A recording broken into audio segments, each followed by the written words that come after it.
We get our first look at Malachi Starks, this dominant Georgia defense that held Clemson to just 3 points, going against Jordan Potts and the Tennessee Tech offense. Potts came in last week against Middle Tennessee. They were down 21-0, threw 3 touchdowns, looked really good, but now going against the #1 defense in the country. Trying an end around and no room to run. Swarming to the ball. Good to see Jonel Aguero suited up for the Dogs. He missed the Clemson game last week. Gets the start today. And obviously, Jay, tough to run around this Georgia defense, but you talked about him. Jonel Aguero right there missed the game last week. Coaches talked about how great of a camp he had, and they were so disappointed he couldn't play last week. Making an impact here early.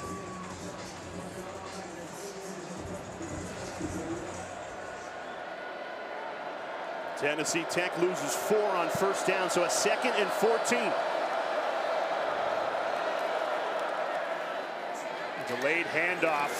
Gonna tough to find holes against this Georgia defensive front, Rocky.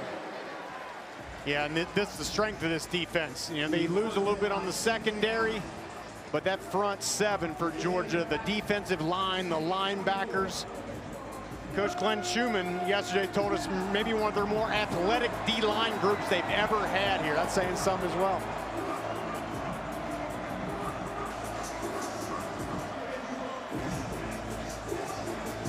So after 2 unsuccessful runs, Georgia will have their ears pinned back on a 3rd and 11. Interesting if Georgia decides to bring pressure here.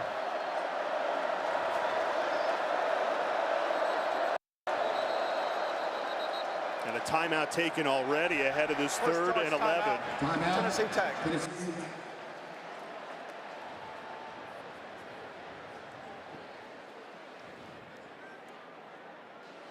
Now we'll step aside. Just getting started in Athens, the #1 Bulldogs. A 3rd and 11 upcoming. Coach Gecko. Coach G. Laura, Dan, I didn't realize the media would be here. No, this isn't for work. All right, Tina, 6 is hard to beat. Not for us.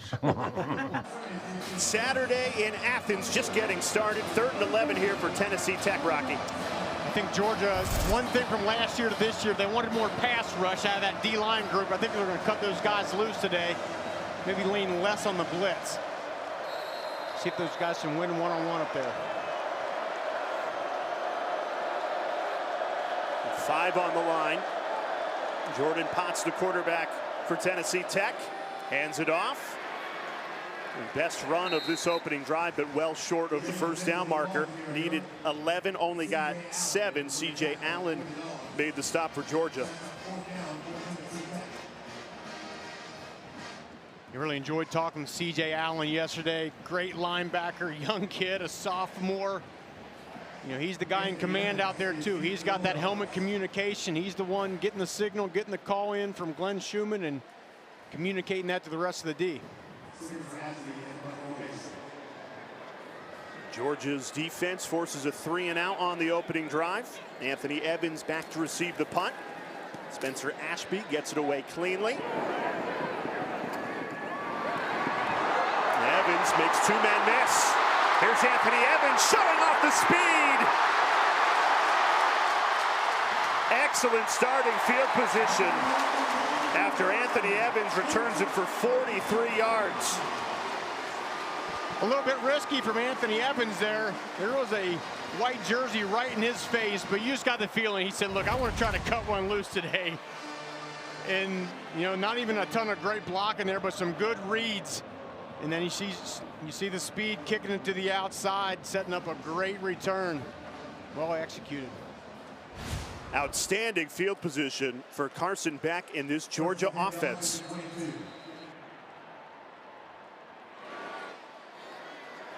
Knocking right on the doorstep of the red zone. Play action. Carson Beck, clean pocket. Dials one to the end zone. It's caught! Touchdown, Georgia!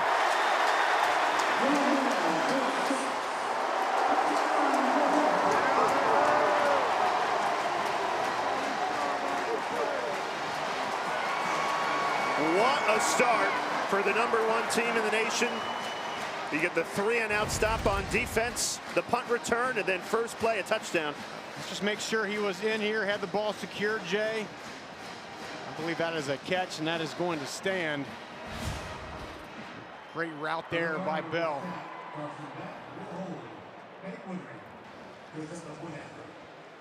You get the feeling this offense says, you know, so much talk about this defense here. We're going to try to light this thing up today. They did early.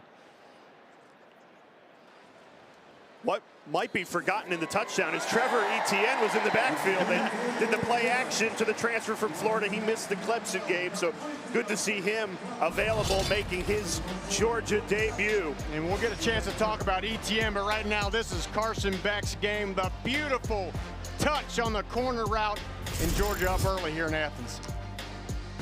And we'll talk about Carson Beck as this game goes on, but his accuracy, Jay, the way he puts that ball exactly, precisely where it's supposed to be is what makes him stand out. Now, speaking with offensive coordinator Mike Bobo, he goes, we just need to get Dillon Bell the ball as much as possible. They can use him in so many different roles, that time lined up as a wide receiver, but you'll see him out of the backfield as well. What a weapon for Carson Beck. Picks him up to open the scoring here in Athens. Yeah, Dillon Bell, good-looking kid, man. You know, big, thick, tall, but still can just absolutely fly on the outside. And you mentioned, Jay, he's a guy they'll just get him the ball in space and let him go.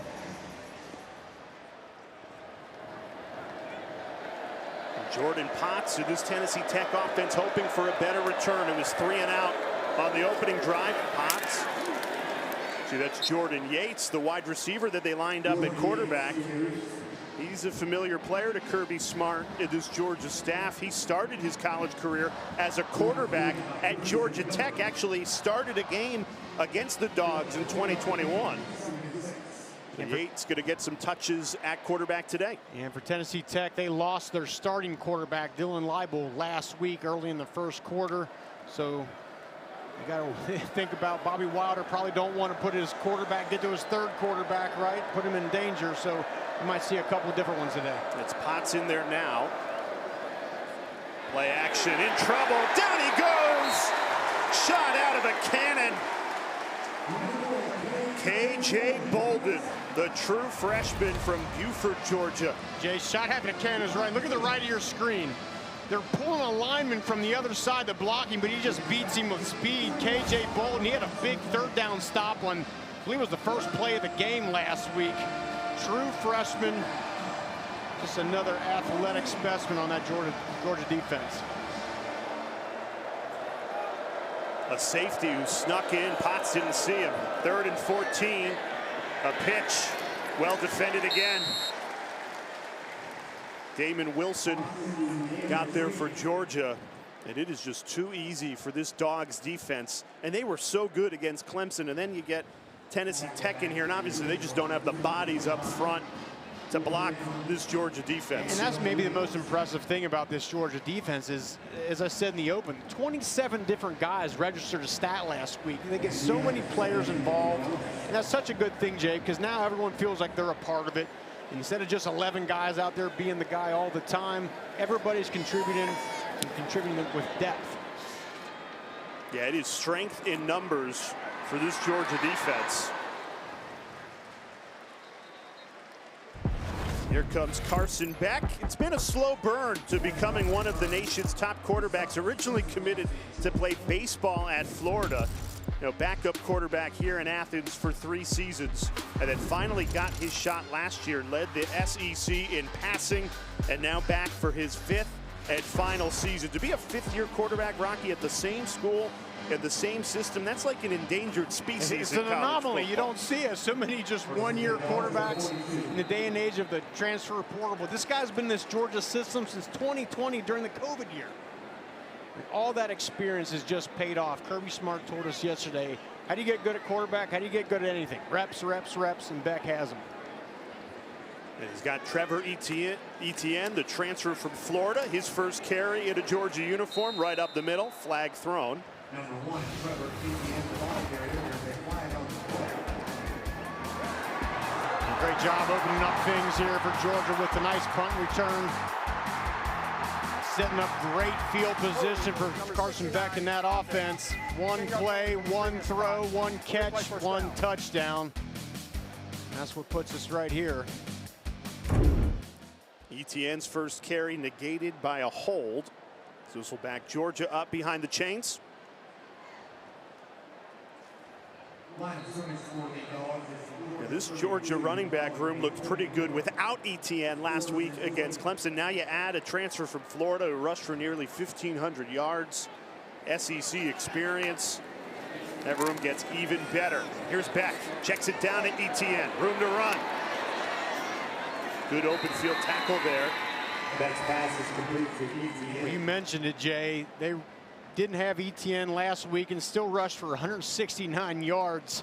And now you throw a guy with that level of talent into the mix here, and you can see he's a guy they want to get him the ball in space. In the pass game, the run game, he's a weapon.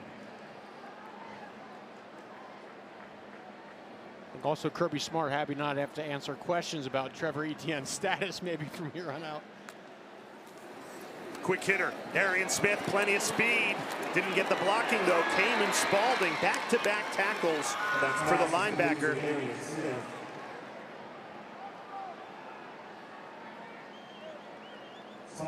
Cayman Spalding, a great job out there. Carson Beck, you see that green dot on the back of his helmet. He's getting the call from the sideline from Mike Bobo coming from upstairs, and then just relaying that call to the offense. That headset communication, a new rule in college football this year. Let's see what they dialed up on a 3rd and 11. Beck unloads over the middle. It's caught for a Georgia first down. Oscar Delp, the tight end, found a soft space in the secondary. And this is what's so impressive about him. He surveys the field, and then when the guy's open, bang, just rips it. No hesitation, no delay, and that ball comes out of his hand, and here they go, some tempo. Play action, quick hitter. Couple of broken tackles there for Dominic Lovett. Quick feet. Enjoyed our conversation with Lovett, the transfer from Missouri. Look at the fancy footwork here. And that's a perfectly well-positioned play on the defense, and just a great athletic play. More tempo here. Beck rolling right, fires quickly. It's another Georgia first down. Picking Tennessee Tech apart in the passing game. Arian Smith on that grab. And you know, Jay, last week during Clemson, when they increased the tempo, that seemed to be when this offense got into rhythm, and we're seeing that continue here.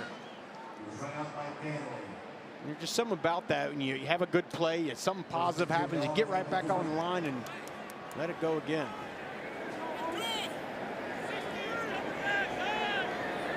Branson Robinson into the backfield for the Bulldogs.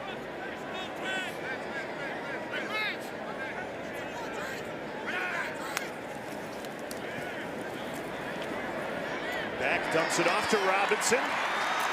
Inside the 10, trying to churn those legs forward, falls to the 6. And a great decision. They go too deep here. But Beck, no hesitation. Don't pass up an open guy. Get the ball in his hand. Let him go to work. Great job on the catch there by Robinson. You know, sometimes quarterbacks, they look for that perfect guy. Like, who's more open? No, boom. Open guy, get him the ball, let him go. Carson Beck's processing speed, so quick. To me, Jay, that's what sets him apart from virtually every other quarterback in college football. His ability to see it and then just let it go and process that information is special. Beck surveys, tosses to the end zone. Touchdown, Georgia. Colby Young, untouched.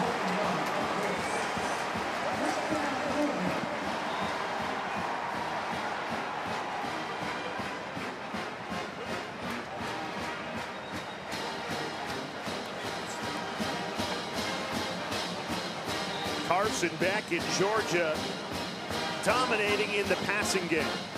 Yeah, they really are. I mean, just spreading the field, getting the ball out to different receivers. Look great.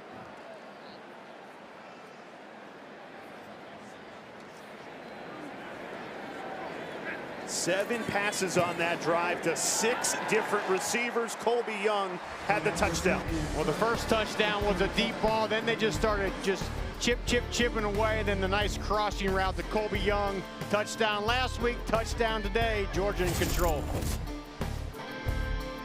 quarterback Carson Beck. He starts the season firmly planted in that Heisman Trophy conversation. 8 for 8, 90 yards and 2 touchdowns. Offensive coordinator Mike Bobo, talking with him yesterday, he so has enjoyed working with Carson Beck and seeing the progression year after year. Yeah, and he's the guy. He said, look, you give Beck a concept he's never seen or heard before on a Thursday, and he goes right out, executes it, understands fully what's going on. It's just such a luxury as a coach to have a guy that can just grasp something like that so quickly and then go execute it. Free kick out of bounds. Kicking team. Ball be placed at the 35-yard line. First down. Week 2 in the SEC continues tonight, 7:45 Eastern. Oklahoma hosting Houston. And then exclusively on ESPN Plus, a handful of games. Number 9 Missouri taking on Buffalo. Florida has Samford, and LSU trying to bounce back after their Week 1 loss against Nicholls. So a loaded night in the SEC. This is slightly better field position for Tennessee Tech to start the drive. It's been tough sledding against this Georgia defense. Interesting, Rocky, that they're clearly coming out trying to establish the run because they're down about 100 pounds at every position on the offensive line. Yeah, that's tough going toe-to-toe. And again, I mean, you mentioned the size, Jay, but as we've been discussing, it's more just the depth because they have a 300-pound body, but then they're bringing another one, and then another one, then another one. And when you only have to play 20, 30 plays in a game, you can go all out for those big guys. That's what makes them special.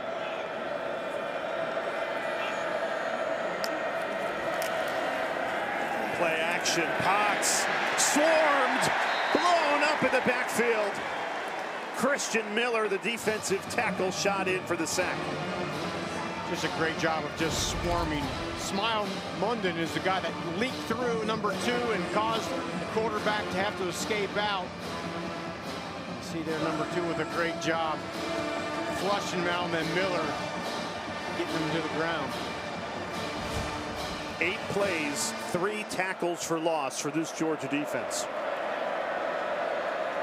And they're in pursuit again on a 3rd and 12.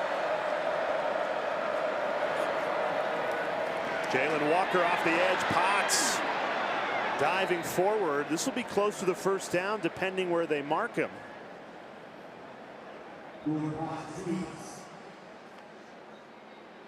Just short. So 4th and a matter of inches right near the 45-yard line. Got nothing to lose if you're Tennessee Tech. Yeah, here, go right? for it. Let's go.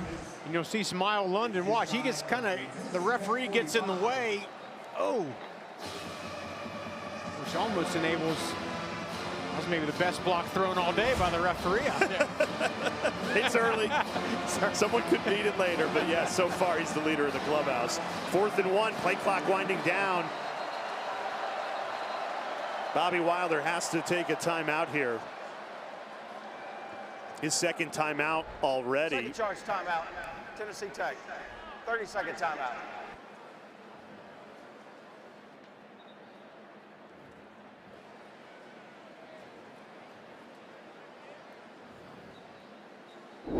Well, Georgia already up to a 14-0 lead. Week 1 in the SEC. If you like points, this conference showed up in a big way. We were a part of a couple of those last week. 45 points per game in SEC games. At 4 wins by 60+. We saw 2 of them with Arkansas and Ole Miss. Was a combined, was 146 points we saw in that game. Yeah, SEC offense is not taking their foot off the gas. You know, using some of these early games as an opportunity to get things ironed out. And you're talking good quarterbacks, talking explosive wide receivers. That's what makes this conference special. Kirby told us about it yesterday. He said it's impossible to watch every SEC game, but he gets sent all the explosive plays and all the 4th and 1s and 3rd and 1s. So he'll get this one cut up, a 4th and 1. Jordan Yates, the wide receiver, takes a snap, hands it off.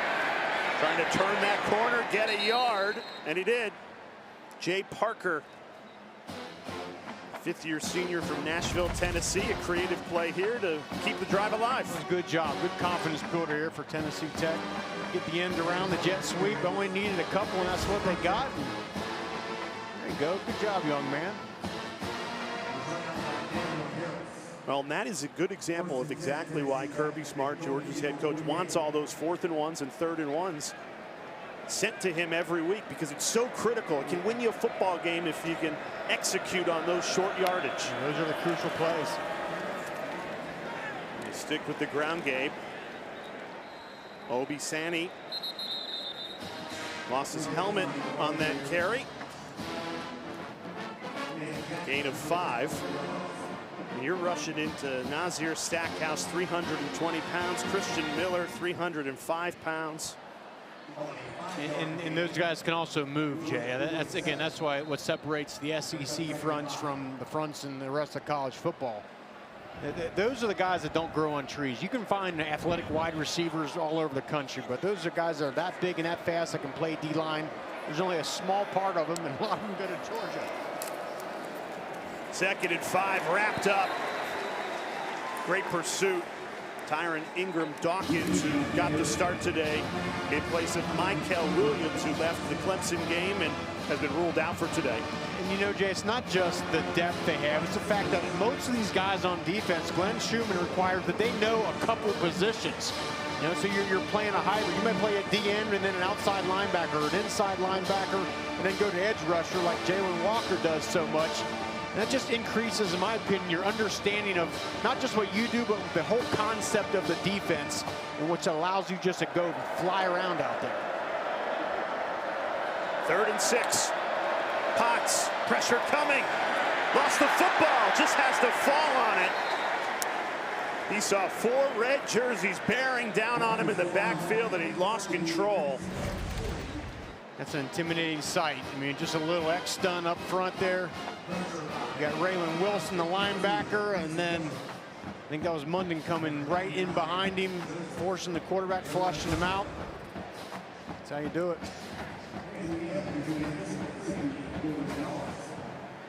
Tennessee Tech forced to punt for the 3rd time today, just in this first quarter.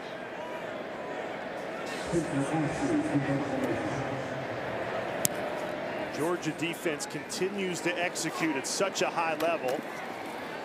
Anthony Evans didn't call for the fair catch, dropped at the 20. Let's check in down on the sideline with Ashley.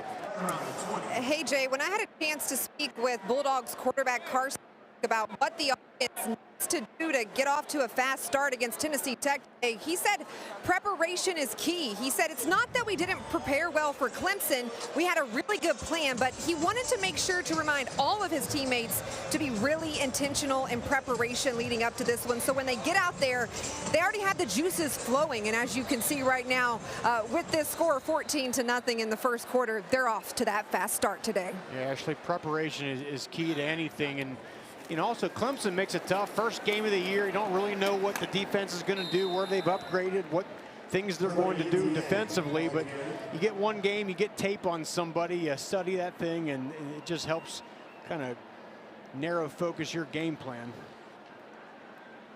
And a good look at Trevor Etienne there. You know, it's funny, Rocky. Everyone got a great look at the true freshman running back against Clemson last week, Nate Frazier.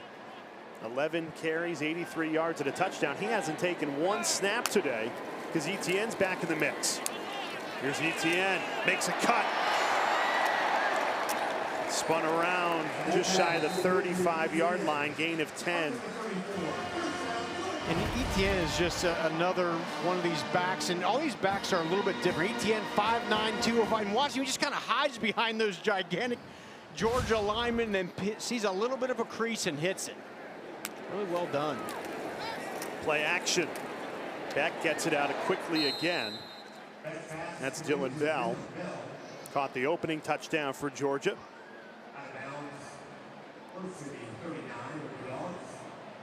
Carson Beck very comfortable in a collapsing pocket.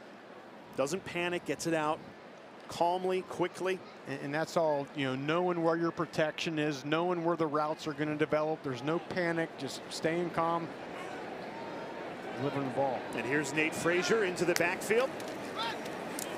Good work. Good work. Instead, they go to Dominique Lovett. Boy, he's got a motor. That acceleration gets up the field quickly, gain of 11, and another Georgia first down. Really enjoyed talking with Lovett yesterday. Talked about some of the receivers he likes to watch. He said, I like the old school guys like Ocho Cinco. We're like, Ocho Cinco? That guy played when I played. That's not that of an old guy. Free play for Beck. Dials up a deep ball. Looking for Dylan Bell. Well, he knew he had a chance to take a shot there with the flag down at the line of scrimmage.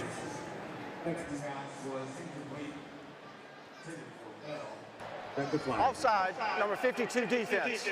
5-yard penalty, replay, first down.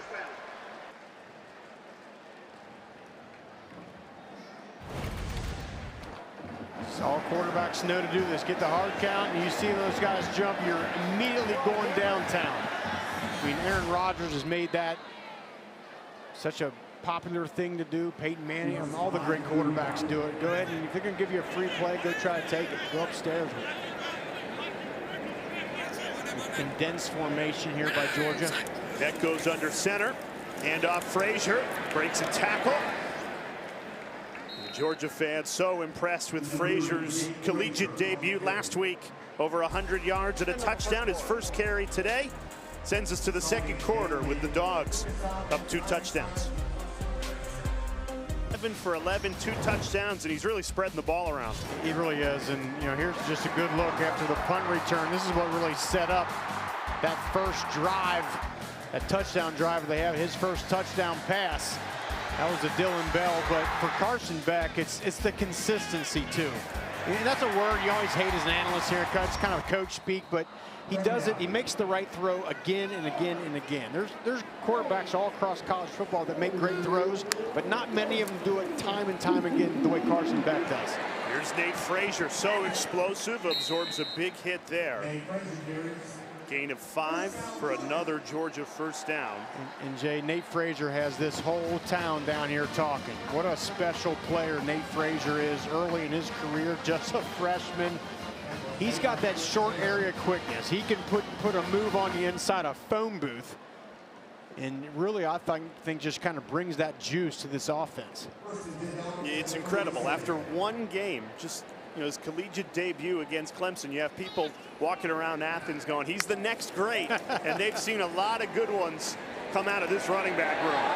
Beck taking a shot. First incompletion of the day. Arian Smith broke away, and Beck just missed him. And that's one Beck doesn't miss very often. Post route, they call that the big post, where it comes from one side of the field all the way to the other side. And you can see it.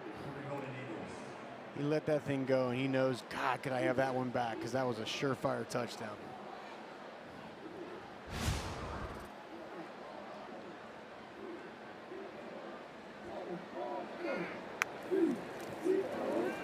There's Branson Robinson, room to run. This running back room has so much depth. We've mentioned Nate Frazier, Trevor Etienne back into the mix after missing last week. And when we asked Kirby Smart, he goes, the biggest key to our running backs having success? The 5 offensive linemen that they're running behind. Well, I don't want to say that you could run behind this line, Jay, and be productive. It's maybe not that productive, but yeah, those big boys up front are the ones that get it done. They open up those holes, then you let those special athletes in the backfield do what they do. 4 returning starting offensive linemen. What a weapon that is in the run game as Etienne springs one. Gain of 9. And speaking with Carson Beck, he believes this is the best offensive line in the country in front of him, and he said they're going to win the Joe Moore Award, which goes to the best offensive line unit in the nation. Very experienced. Only Jared Wilson is the new starter, the center. Again, same thing. All those reps, all those opportunities they've gotten to play against top competition just makes them the best. Beck wanted to take the snap quickly there. Resets. Play action to Lawson Lucky. Knocked out of bounds just shy of the 10-yard line. And obviously, when Brock Bowers leaves, maybe one of the best tight ends in college football history, that leaves a huge hole. But I think it's guys like Lucky and guys like Lovett. Just maybe not one guy is going to replace Brock Bowers, but a combination of a bunch of those wide receivers is going to make sure that production doesn't dip. Etienne following his blockers inside the 5. It's going to be interesting to see just how defenses choose to play Georgia. Carson Beck didn't get much man-to-man last year because teams couldn't really cover Brock Bowers, right? So in the Clemson game, they got a little more man-to-man, but I'll tell you what, man or zone, Carson Beck just seems to know where to go with that football. Nate Frazier back into the game. Moves to the right hip of Carson Beck.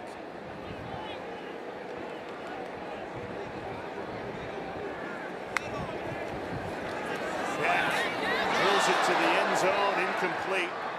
Just got the timing a little wrong with Colby Young. He's their red zone threat. And they hit a back shoulder like you saw right there to Colby Young for a touchdown last week. Try it on the other side of the field this week, and you'll see he just tries to get vertical in the last minute, turn that thing around. Looked like it might have been a little bit of hands by Caldra Williford, the cornerback there. Didn't allow Young to get them shoulders turned around and get that catch radius. 13th play of the drive. It's a 3rd and 3 inside the 5. Carson Beck trying to punch it in for a 3rd Georgia touchdown today. Rolls right. Surveys. Nobody open. Beck tried to squeeze it in there, and it falls incomplete. That was a bit of a dangerous throw there by Beck, throwing across his body late. Good coverage on the back end. He's rolling out, trying to see if somebody can get open. And gets a little pressure, forces him to have to throw that thing quick. It was a nice job by this Tennessee Tech defense. Toby Bolden almost had a pick, too. Yeah, risky ball there by Carson Beck. It's Ezekiel Brinson down for Tennessee Tech defensively. We'll step away ahead of this 4th and 3. All right, let's run that again. Geico has Here in Athens, Rocky Boyman, Jay Alter with you. #1 team in the country. Certainly looks like it. Impressive in that victory against Clemson last weekend, 34-3, and already up 2 touchdowns. Looking for a 3rd here. Offense on the field for a 4th and 3. Carson Beck goes under center. Trying the hard count, now switching the play, identifying the coverage.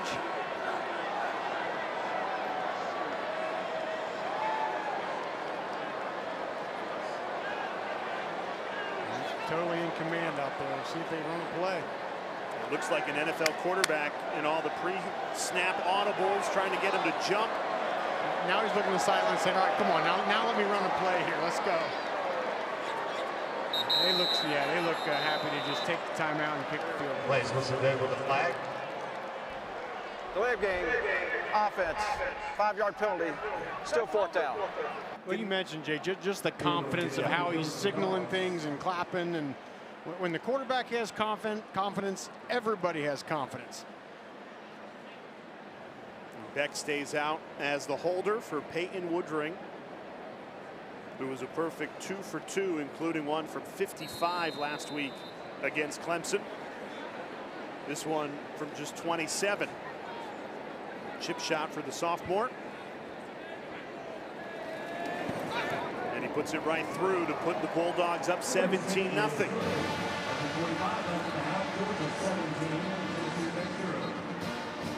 Well, a tall task, no doubt about it, for Tennessee Tech and their head coach, Bobby Wilder. He's back on the sidelines for the first time since 2019. I love that.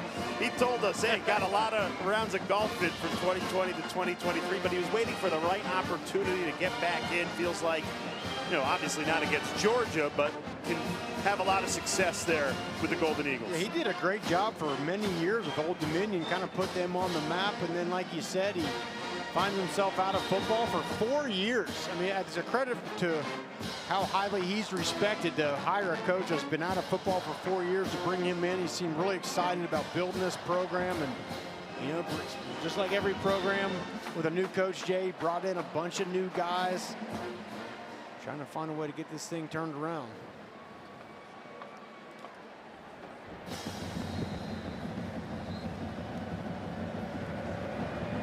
This is a Tennessee Tech team that took the lead with a minute to go last week against Middle Tennessee State. gave up a late touchdown to lose it, but battled back in that game after trailing 21-0.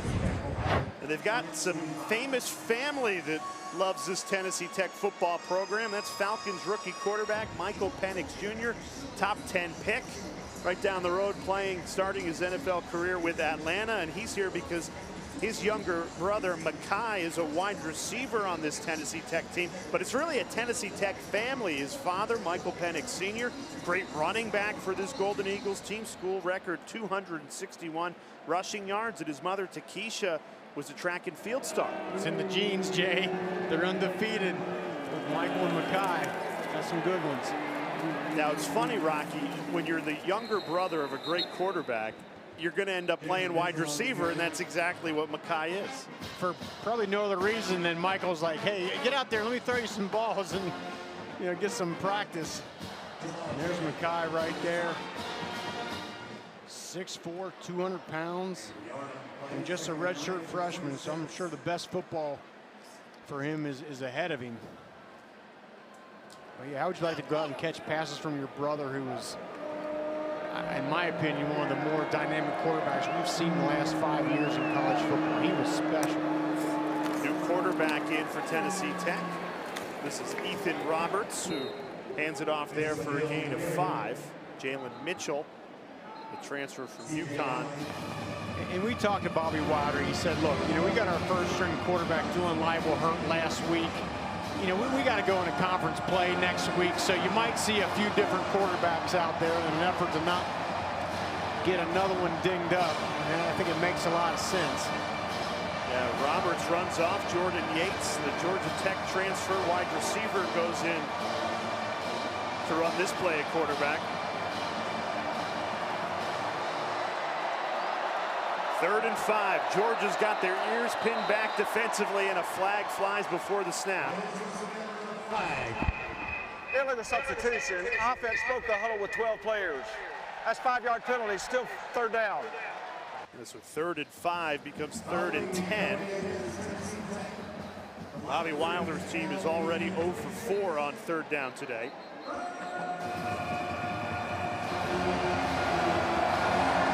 This Georgia defense has been relentless.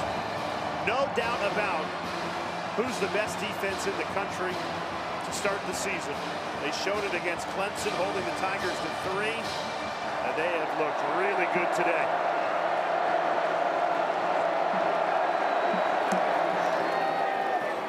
Running it on 3rd and 10. And Tennessee Tech moves the chains. Kyron Cumby. Georgia was thinking that they were going to throw the ball in a little delayed handoff. You see Georgia drop out of that box here. Kyron Cumby, wow. Some fancy footwork, making a very good linebacker for Georgia. So silly out there. Great job. Damon Wilson on the missed tackle. An unlikely 1st down pickup. That's the first 3rd down conversion today for Tennessee Tech. Here's Ethan Roberts diving forward. Gain of 5. Roberts, the 3rd string quarterback, has come in, and he's looked the best so far for the Golden Eagles. And I can't imagine what it's like for Ethan Roberts, because one thing about this Georgia defense, we talked about their depth, we talked about how they play multiple positions, but they have a lot of scheme, Jay. I mean, watching these guys, they're not playing vanilla coverages and playing, cover 2 and cover 3, and that's it. They do a lot of stuff, so that's got to be a nightmare for a quarterback to have to diagnose. The running game effective right now. Best drive, not even close. Torrin Baker takes that for 10. Defensive coordinator Glenn Schumann, 9th season at Georgia. He can't be happy with his rush defense on this drive. No, not at all. You got to be able to secure that thing up a little bit. And it's just been a couple missed tackles from what I've seen. Those linebackers.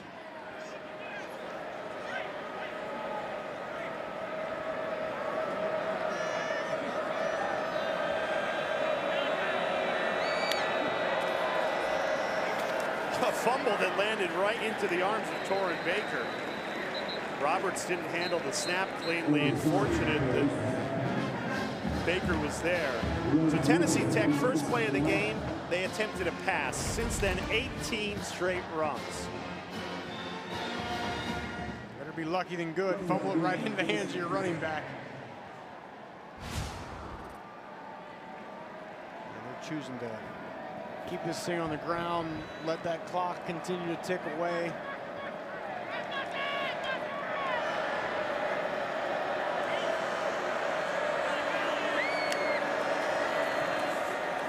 Roberts rolls right. Nobody open. Takes it out of bounds.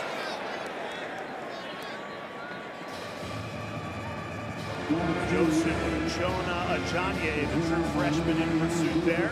It's interesting for Georgia, no contain to that wide side of the field there. Roberts just decided to pick it up with his legs.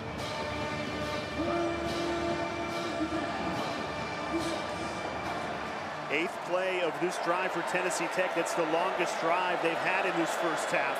Trying to keep it alive on a 3rd and 8. Baker trying to turn that corner. Shoved out of bounds. Going to be very close. Aguero trying to keep him short of the sticks. I think they're going to give him the first down. Yeah. Wow. By a matter of inches. Tennessee Tech keeps the drive alive. 2 third-down pickups on this drive. Bit of a hole there we saw on the outside on Dan Jackson. An offensive lineman had that hand wrapped around his shoulder pads up around the neck. I think for Tennessee Tech, you got to go for broke here. You might not get this good a field position again in this game. Take a shot. Yeah. Well, they keep it on the ground and up the middle. There's been nothing doing all afternoon long. Ingram Dawkins there to swallow up Baker. Ingram Dawkins is just a humongous human being playing defensive end. 6'5", 280. Again, still has the athleticism to play in. He'll kick down inside, like a lot of these Georgia Bulldog defenders do, play multiple positions. 21 consecutive run plays. First play of the game was a pass attempt, and then 21 straight runs. On this drive, they've been running it a little better. Not that time, though. Georgia swarming to the football. It was Christian Miller that was the first to get there. And they're doing something interesting. They're getting Gabriel Heck, the offensive lineman, playing slot, coming in motion to try to kick out the Georgia defender, but it's tough to just run and kick out those guys, and those red jerseys just swarm.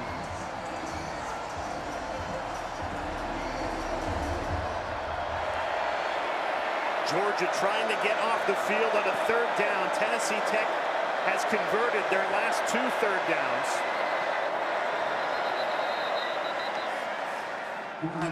Tennessee Tech. 3rd and final charge timeout. Golden Eagles Tennessee Tech.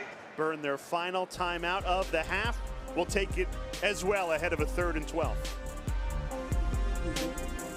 All right, let's run that again. Geico has fast fare claims 24. Welcome back to Athens, where the Bulldogs lead 17-0. Tennessee trying to put together a drive here. Captain Aaron Swafford spoke to me ahead of this matchup. He said when Coach Wilder came to Tennessee Tech that he really took the time to meet with all of the guys that have been there, and he said that meant so much. He said Coach Wilder had put back some juice into this program. He's rejuvenated it. They've all bought into what he's doing. He said Coach Wilder has advocated for things that this program has never had. They want to go out there, take everything they can away from playing the top-ranked team in the country, and when they get into conference play, use some of that knowledge from today. We got it, Ashley. I'll tell you what, just talking with Bobby Wilder this week, he's a guy I'd play for. A lot of energy, as you mentioned. Trying to get these guys believing. They better believe right here, 3rd and long. Trying some trickery on the end around. Georgia not fooled.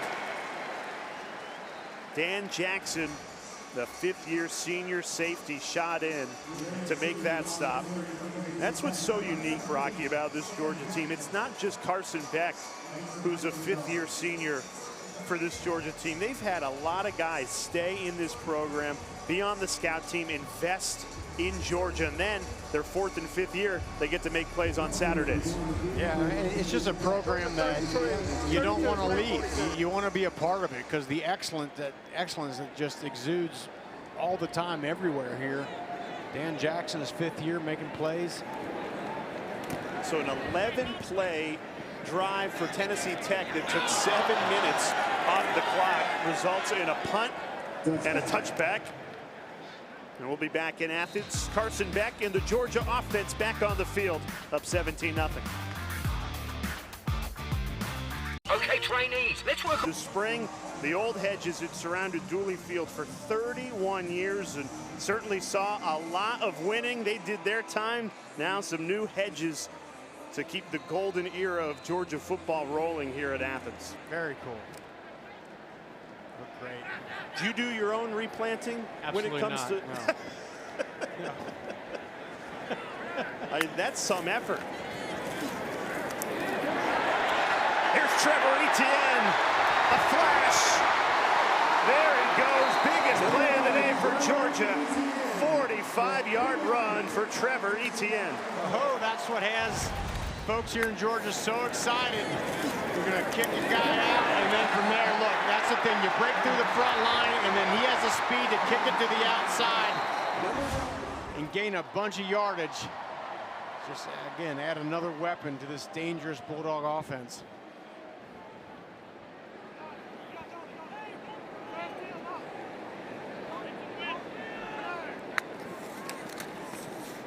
Quick hitter. Here's Dylan Bell. Ty Moss, nice tackle to bring Bell down. I really like watching Dylan Bell, Rocky. He is, but just to go back to something we talked earlier about Kirby saying, you know, the run game is less about the back and more about the line. To a certain extent, it still takes a special guy at that running back position, someone like Etienne, and that can, you know, make a play. Sometimes the blocking isn't all the way perfect. You need a guy that can just find some daylight and hit a crease and go, and that's why they brought him in here. Cash Jones, the carry here, his first of the day, upended shy of the 20-yard line. Good enough for a first down, though. Oscar Delp holding that right ankle. Training staff goes over to the junior tight end.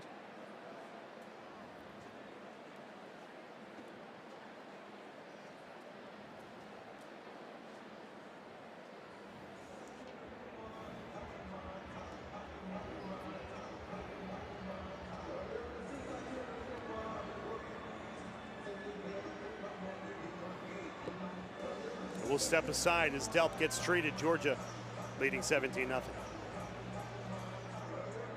Okay, trainees, let's work on our fast and friendly claim service. Eyes on the phone now.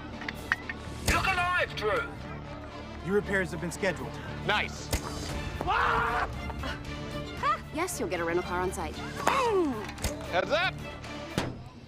Oh, I'm gonna turn this down to an 8. My bad. We can do this all day. Geico claim service is 24/7. Nice catch. Your claim has been approved. Your claim has been approved. For savings and service, get more with Geico. Game time. Delp walking off under his own power. Good to see. Lawson Lucky moves into tight end on this play. 1st and 10 for Carson Beck of the Georgia offense. Rolling right. Tucks and runs. Beck. Some deceptive speed there. Gain of 12. And you said it, Jay, deceptive speed. I mean, he's not a, quote, running quarterback, but he is dangerous enough. I mean, look, he's 6'4", long legs, has decent speed, and just, again, something, you don't have to be, you know, Lamar Jackson out there, but you got to be just good enough where the defense has to respect it and pick up some yards here when things break down, give your offense first down.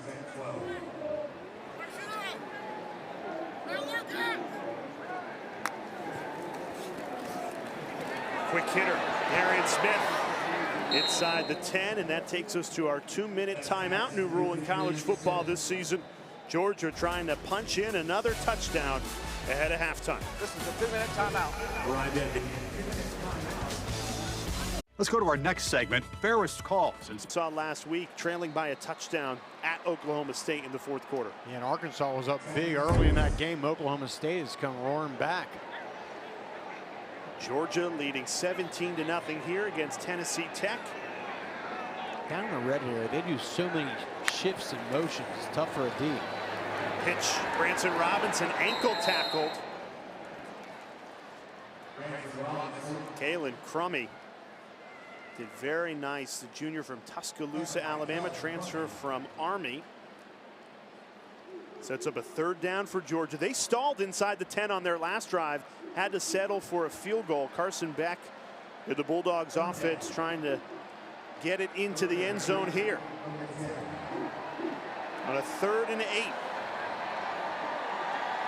Got 2 stacked wide receivers bottom of the screen. Some sort of route concept coming. Tennessee Tech sloughs off. Beck rolls right. Surveys the end zone. Throws a dart. Dominique Lovett. Touchdown, Georgia.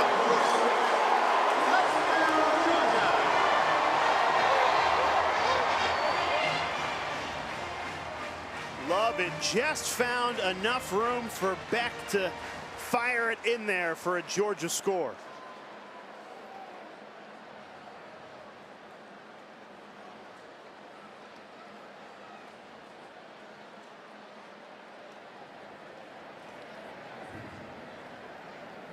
And Lovett, who Beck calls his most reliable receiver. And on a 3rd down inside the 10, he called up Lovett.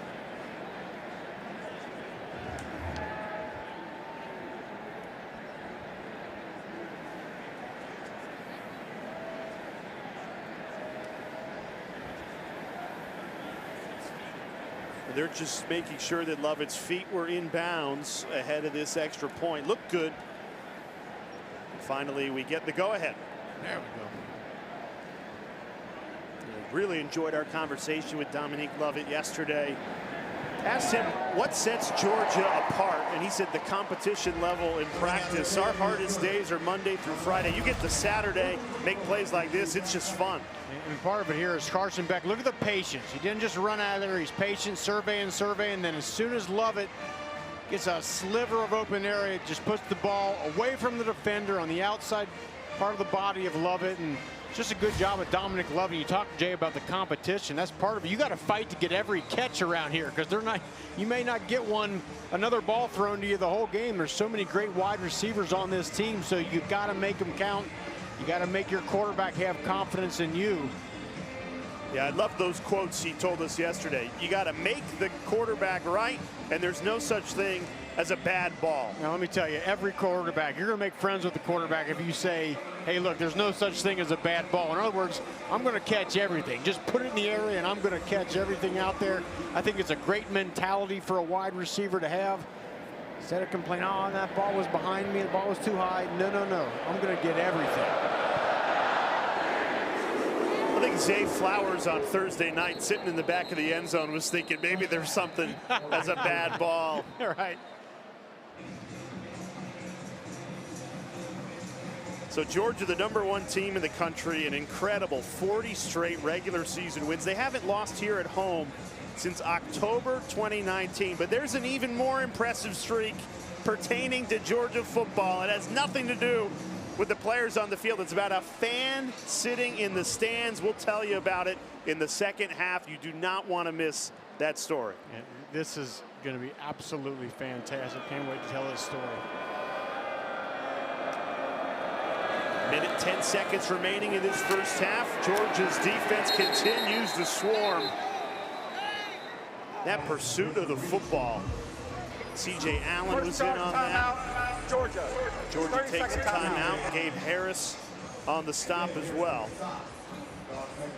Yeah, Glenn Schumann, who's there, the defensive coordinator for Georgia, has so much versatility, flexibility, and the different packages he can call, Rocky. They had 20 players play double-digit snaps last week against Clemson. When you have that much depth in your arsenal, it gives you so much freedom to get creative in the play calling. It certainly does, and obviously it helps you this particular year because you have guys that can play and come in if somebody gets hurt, but also helps your continuity. Going into next year, you're not starting fresh with a roster full of guys that have never played. You get them some action as a freshman, as a sophomore, and then boom, when their turn comes, they already got a bunch of plays under their belt, and they can go let it rip. Smile Munden and C.J. Allen, number 2 and number 3, the 2 linebackers for Georgia. And those are NFL linebackers that really set the tone defensively. And talking with Glenn Schumann yesterday, he said they're out there making all the calls. We give them minor adjustments now that we have this headset communication as Georgia takes their second timeout. They want the ball back here at the end of the first half. Tonight, SEC football final is back for another season. They'll take you through the biggest stories of the day, break down all the SEC games, 11 Eastern over on SEC Network and the ESPN app. Going back to those linebackers, Schumann said they've spent so much time working through this defensive playbook. It's just an extension of the coaching staff on the field. Well, it is, and one thing that they do well around here, Coach Schumann does well, is they put a lot on these guys' plates all year, right, in terms of learning scheme, and all throughout the year, they're challenge you every single day. You got to learn more. You got to understand this. You got to do this to make this check. And by the time you get out in the game, you've had a ton of reps at it. You can just go play. They swallow up the third down run here. They'll use their final timeout to get the ball back here. Probably 45 seconds will be left when they, no timeouts, when they get the ball back. Georgia. 30-second timeout. And that's just my biggest takeaway from being down here last couple days is just every single second. Georgia is now number 32. 42 Georgia is now 32. Every single second of every day in this program, they're going to challenge you in the meeting room, on the practice field. You know, I mean, it's just all the time you're challenged to be your absolute best. And if you're not, they're going to find somebody else that can do it. And it's the tide that lifts all boats, though. If you can meet that challenge, you're going to become a heck of a football player down here. And what a great challenge for Kirby Smart. Just in the last 2 minutes, you challenge your defense to get the stop. You use your timeouts, and now the offense will have an opportunity with under a minute remaining to add some points to this first half lead. Yeah, does that look like a guy who's comfortable with a 24-0 lead heading into half? No, because it's not even about this game. It's about in the future, the next game against Alabama. How can we get better? How can we fine-tune things?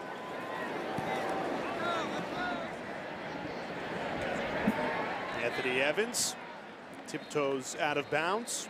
45 seconds to work with for Georgia. And we flashed Kirby Smart's record. It is tenure as a head coach at Georgia. In the last 5 seasons, he is 63-6. Now, those 6 losses, none of them against an active head coach. All those coaches no longer head coaches in college football. Nick Saban, obviously, 3 losses. Dan Mullen, Ed Orgeron, and Will Muschamp. So there is not an active head coach in college football right now that has beaten Kirby Smart in the last 5 seasons. And I like what he said to us yesterday. He goes, look, I don't coach scheme anymore, but you saw in that right there earlier. He's coaching guys up, coaching technique, coaching how to get better out there. Really done a good job just running this program. And I think, as you mentioned, Jay, as those other guys have retired, I think he's the standard. He's the guy at the top of the mountain. Number 71 offense, 5-yard penalty, still first down. Obviously a defensive guru in his own right, coming up under Nick Saban as a defensive coordinator, winning those 4 national championships with Saban at Alabama, but bringing that here and taking Georgia to back-to-back national championships, and they've got their eyes on another national championship, the extended college football playoff. Now 12 teams in the playoff, not 4. They would have been in the playoff a year ago if it was 12. Beck hit as he throws, dangerous ball. There's a flag down in the secondary over on that far sideline.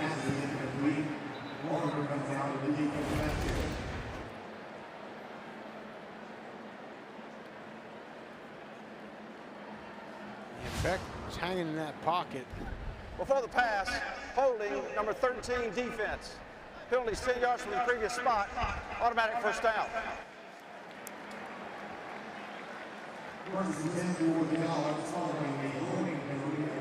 There's Calder Williford on the outside. Holdens, they were trying to run that go route. Bobby Wilder is trying to get out of this half without surrendering another touchdown.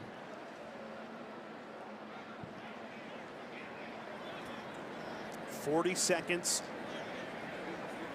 and 55 yards in front of Carson Beck in this Georgia offense. Beck fires. It's caught.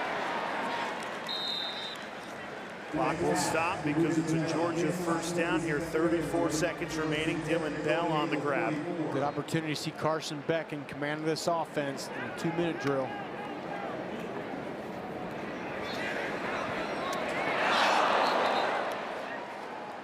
He just missed Arian Smith there on a crossing route. That's his second miss today, and again, it's you don't usually point out misses from quarterbacks unless they usually don't miss much, right? Especially those routes, those deep crossing routes over the middle. He really excels at those. Just happened to miss that one.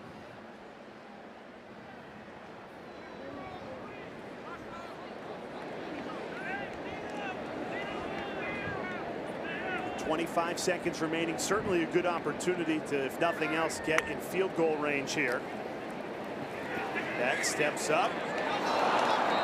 That's incomplete again. Dominic Lovett, who just scored the touchdown.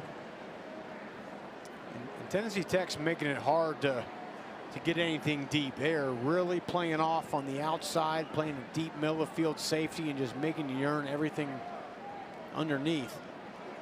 That's why accuracy is so critical.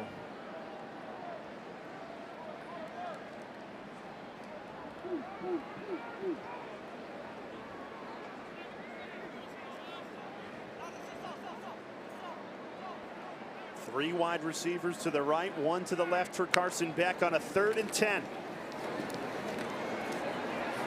Pocket collapsing, steps up, down he goes. Good 3rd down stop for Tennessee Tech. Daniel Rickert providing the pressure. Georgia out of timeouts, 4th down. Yeah, go for it here. Hail Mary. Yeah. Now they snap it in time. Wide receivers headed to the end zone. Beck steps up to the end zone, batted and knocked down, incomplete.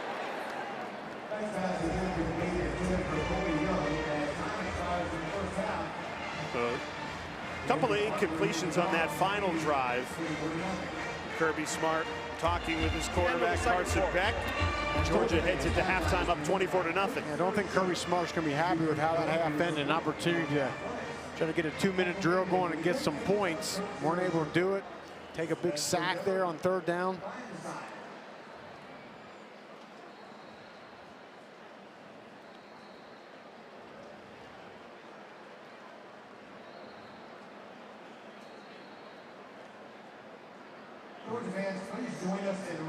Bulldogs up 24-0. Let's hear from the Georgia head coach Kirby Smart, who's down with Ashley. Well, Coach, your offense able to get off to a fast start today. What do you like about their first half performance? Well, I like the way we started there. Got in rhythm, did some good things. Got to score touchdowns in the red area and got to execute in situational football at the end there in 2 minutes. Carson Beck, perfect in the first quarter, connecting with multiple targets to move the ball down the field. What are your takeaways from his performance? Carson does a good job. We got to be a little more accurate down the field, but he's done a good job getting the ball out of his hand, putting us in the right place. All right, Coach, thanks. Thank you. Now, Kirby Smart's defense pitching a shutout so far. 24 points on offense start the second half.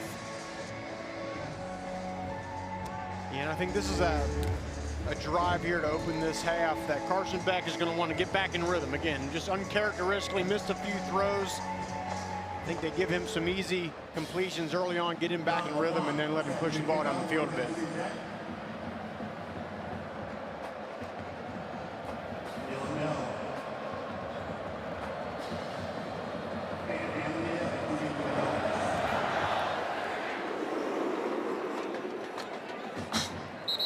Let's check in down on the sidelines with Ashley.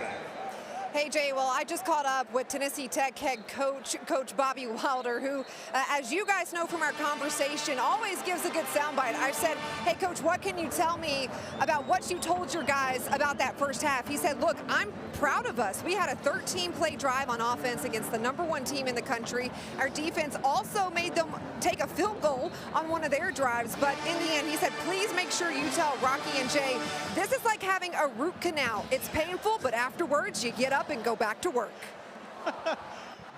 Good paycheck attached to the root canal as well. Got to take the good with the bad in life, right? First play from scrimmage in the second half, and Etienne picking up where he left off. That's a gain of 13 for the transfer from Florida.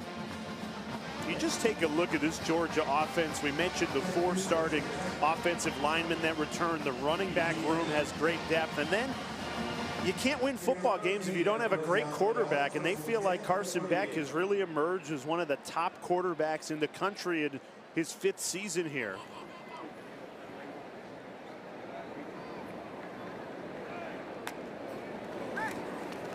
Beck throwing on first down, misses it there. He was in a great rhythm to start the game, completed his first 11 passes, but now he's thrown 4 incompletions in a row, Rocky. Yeah, I'm not sure that the last time that's ever happened. I mean, again, that's the one thing that really stands out about his game is open receiver ball is right on the money. He's just in a little bit of a funk right now, and again, I think you just give him a nice, easy completion, let him get back into rhythm a bit. Earlier this week, ESPN draft analyst Mel Kiper revealed his top prospects, and he had Carson Beck and Shedeur Sanders as 1A and 1B.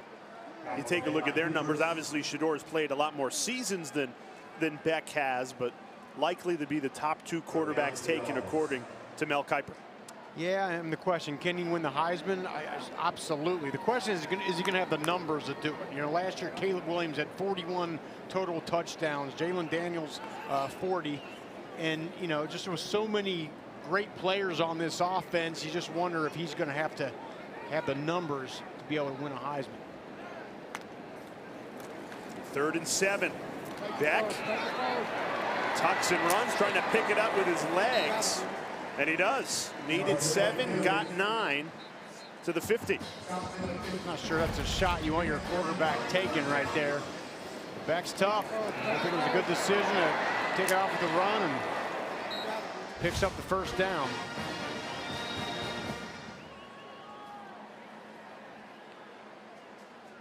You know, Beck went 13-1 last year for Georgia, and he said walking off the field after that one loss in the SEC championship game, he knew he was coming back. Unfinished business here at Georgia. Pump and go, and he's got Arian Smith wide open.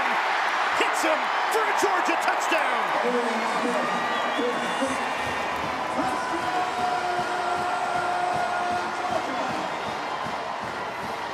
Longest play of the year for this Georgia offense. Busted coverage, and Beck finds Smith for an easy score.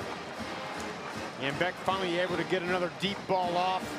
This coverage for Tennessee Tech has just been sitting back and keeping everything underneath, but it bit on the fake, and then Smith with that speed got behind him, and Beck hit him.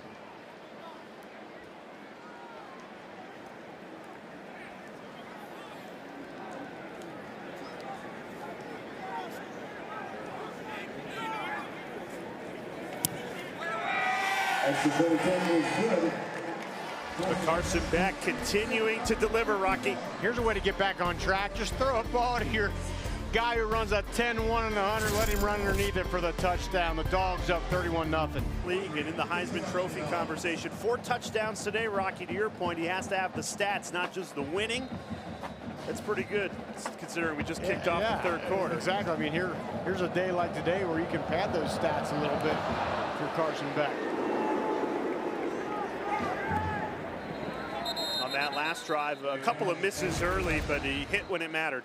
So, Jay, a lot of offenses, including Georgia, they run a lot of bubble screens at the perimeters. Get the ball to your guy in space, but what it's doing is setting up this. Look, 2 white defenders go right to the corner there to Dylan Bell, and then here comes Arian Smith over the top.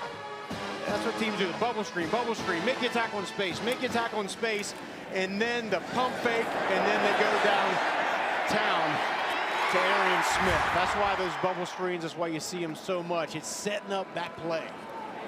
50-yard touchdown is the longest play of the year for Georgia. Jordan Yates lost the football. Who's on the bottom of this pile? Georgia saying they have it. Waiting for the signal, and they do. What a start to this 3rd quarter for the Bulldogs. They connect on a 50-yard touchdown, and then Dan Jackson scoops up the Yates fumble. Hey, Dan Jackson's all over the place. see a bunch of defenders, and then the ball just gets dropped out. And nobody punched it out. Yeah. Yates just lost it. That's unfortunate. Ball security. That's an unforced error right there for Bobby Wilder's team. Sets up a short field for Carson Beck in this Georgia offense. Look at that. What a great tradition they have here with those gold pads. Make a big play, getting the crowd pumped up. I see you, Dan Jackson. Fifth-year senior, started on the scout team, has worked his way up. Big-time player now as a veteran in this secondary. Good blocking. 2 flags down, though. Robinson was inside the 5. This could be coming back.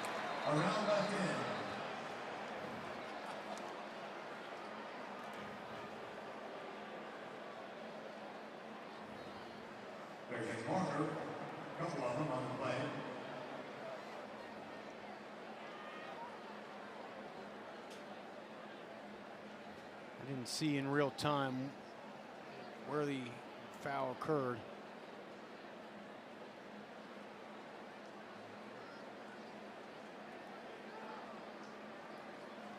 There are 2 fouls on the play, both by the offense. Holding, number 13, offense, penalties decline. Holding, number 71, offense. Penalties 10 yards from the previous spot. Replay first down. So a double hold here. And let's see. Yeah, middle of your screen there is what they call that 71 Ernest Green. And then you see actually, yeah, Drew Bobo got a decleater of a block there, but not before a couple holding calls. As Robinson took off, you just saw Tennessee Tech defensively, bodies were flying. A couple of that on 2 holds and 1 clean block there by Bobo. So after the holding call, 1st and 20 for Carson Beck in this Georgia offense. Play action. Beck floats one. Lawson Lucky wide open. And he goes in to score. Another quick strike for Georgia. 5 passing touchdowns today for Carson Beck. He must have heard me, Jay, say, I wonder if he's going to have the stats to win the Heisman. And ever since, boy, he's been throwing touchdown passes. Hitting Austin Lucky. Good job, a little play action, rolling to his right. And you got to love the route combination. You get a post, and then Lawson come underneath with the corner route wide open for the touchdown.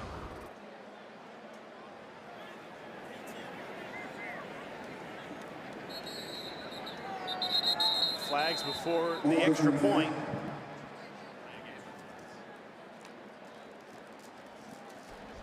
Delay of game, offense, 5-yard penalty. Still playing a try. I mean, some of the penalties and the sloppiness, I can't imagine Smart's going to be happy about. Lucky stays in. Lawson Lucky's happy. He scored a touchdown. Stays in on the block coverage here, but just scored his first touchdown of the season. Georgia 2 touchdowns in 33 seconds. Love how they did this. Carson Beck rolls to the right, and then Lawson Lucky back over the top with the corner route, sneaks in the end. Way for more than 3 decades now. There he is next to his wife, Melanie. Never leaves a game early. Same seats for all 200 home games during that streak. Talk about loyal. I have never heard of such a thing. I mean, you talk about the model, the example of loyalty. My goodness, incredible. So we went out and found him tailgating, had a great conversation with him, and he told me the only flaw in this streak is he has not been able to attend a wedding in 34 years on a Saturday in the fall. And one thing, Jay, did he give you the amount on that? That's got a whoo. So this is section 327 and 328. That's where the season tickets are for the home games. This was anniversary photos with Melanie, who you see there. got in the wedding dress, decided to come to the stadium. They are Georgia through and through. And we were talking with Bulldogs head coach Kirby Smart about John's streak, which began when Kirby was in 7th grade. And he told us that's what makes SEC football special. It's ingrained in the family, passed from generation to generation. So it starts with John's parents, and now he's passing it on to his kids and his grandkids. Yeah, Kirby said it's just different down here, and I don't think you can get a better example of that kind of streak, that kind of dedication. And you're right, think of the weddings and the other events and vacations they may have missed, but they love their dogs. That is incredible. 428 games, 34 years. No matter where Georgia football's playing, he is going to be there. And he says the #1 question he gets, how do you afford all this? Yeah. So he says every year they budget, and he's got his Georgia fund, and he takes extra coaching and some landscaping jobs, and he makes it happen. I'm not sure that's the best thing for the 401k or the retirement, but hey, look, life's about living, man. Exactly. Make some memories. Come here to this great stadium with this great university and this football team and enjoy it with your family. That is exceptional. And I think the big key is Melanie in all this. Is very understanding wife who told me she didn't even grow up a football fan.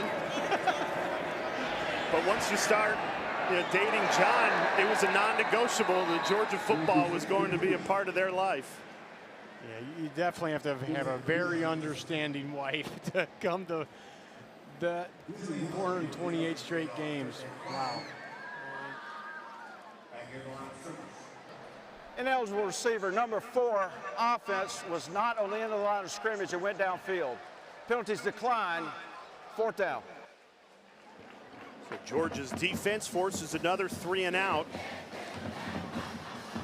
What a relentless unit.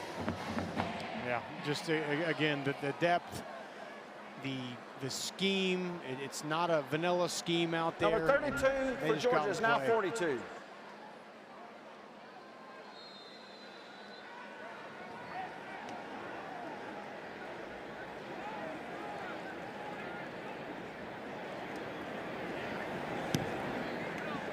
It's been a busy day for punt returner Anthony Evans. Had a return as long as 43. He's got plenty of speed, but couldn't break free there. Good punt coverage by Tennessee Tech as we check in with Ashley down on the sideline. Well, coming out of halftime, tight end Oscar Delp came out in tennis shoes. His right ankle is taped, but he is still very active on the sideline. After Lawson Lucky scored that touchdown, he came over, picked up the iPad, and went over that touchdown with Lucky. The two spent some time together. I actually asked Oscar, I said, did you go through it with him? And he said, yep, that's exactly what we were using those iPads for. And there you go, watching it. And if most college football fans don't know, that is something brand new to the game this year. Those tablets on the sideline, the ability to see video and review plays that happened in the game. And Jay, we talked to this coaching staff yesterday, and they described how people are making a big deal about the helmet-to-helmet communication. This is the bigger deal. The tablets on the sidelines. And you take a great coaching staff like they have here at Georgia, this is going to be a tremendous advantage for these guys because they can break down things very quickly. And speaking of the new rules, Gunnar Stockton into the game, so adjusting to them for the first time. That green dot signals the headset communication that he receives before every play. And to go after this drive and be able to watch back these plays in real time is such an advantage, especially for a younger quarterback as you're getting, your first reps of the season here. And Jay, it's the ability to make instant adjustments. You used to have to go through, maybe you go through a series or two before you figure out what the other team's doing. Now you see what do they do on 3rd down? What do they do on the last 3, 3rd and shorts, right? You see what they're doing. You kind of tweak your game plan a little bit, and it just helps a great coaching staff. 3rd and 4 for Stockton, fires it right near the 1st down marker. There's the defensive personnel checking out the iPads over on the Georgia sideline.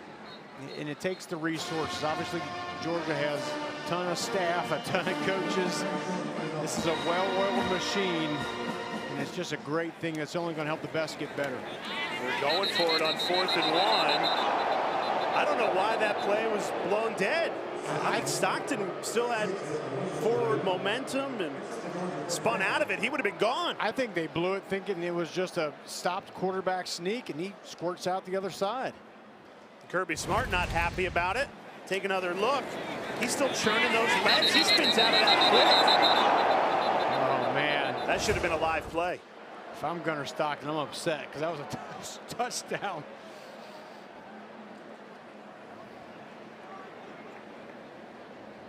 First and 10, it was enough to move the chains on that 4th and 1. Stockton, play action, steps up, unloads a deep ball, and it's dropped. Cole Spear and Jamison Wharton, just enough to knock it away. Yeah, ball a little bit underthrown off the play action. And he had a step on the defender and had to come back for it. Had to come back for it.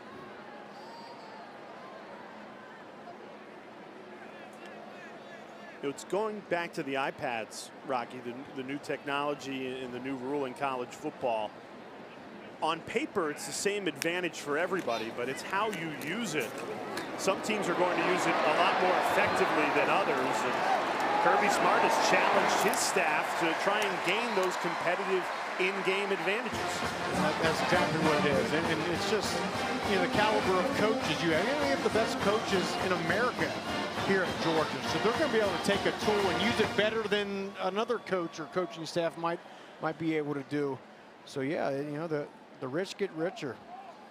And it's something that they're going to really, I mean, learn more as the season goes on and how to exactly use that thing.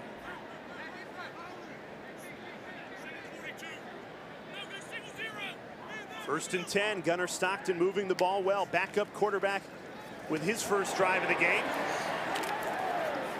That's Nate Frazier, the true freshman from Mater Dei, powerhouse high school out in California. Prolific debut a week ago, more than 100 yards on 12 touches against Clemson. He's been used sparingly so far today. You know, that workload gets reduced when you bring someone like Trevor Etienne into the backfield. But the thing about, you know, depth and especially in the running back room, it's really going to help a team like Georgia now in the era of the 12-team playoff, where there's more games being played, longer season. You need to keep some tread on the tires of these guys, and having that amount of depth in the running back room or wherever is really going to help this team. Nitro Tuggle, another true freshman with his first catch in a Georgia uniform. You know, good teams that don't have good depth, I think are going to be hurt by the 12-team playoff, because it's going to be hard to sustain that. You may have to win 16 games.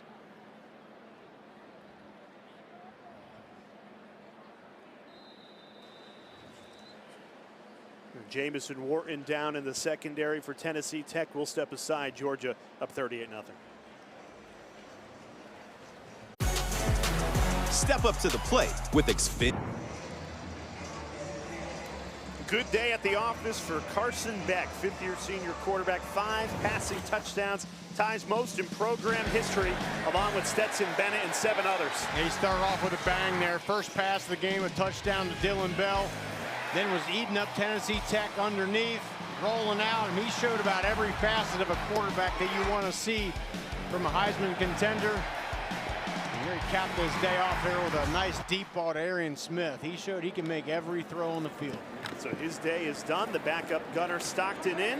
Checks down to Branson Robinson. I wouldn't want to tackle Robinson, Rocky. You're a former linebacker. 220 pounds coming out of the backfield. Yeah, that's tough. Nice, again, compact body at 220 pounds. Runs low to the ground behind those shoulder pads.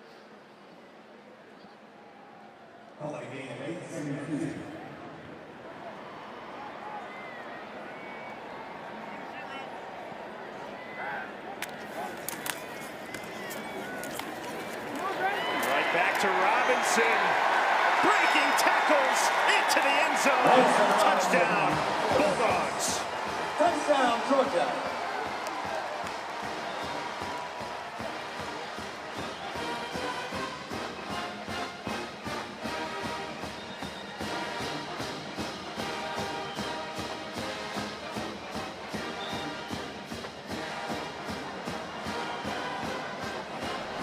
Number 25 is now number 54.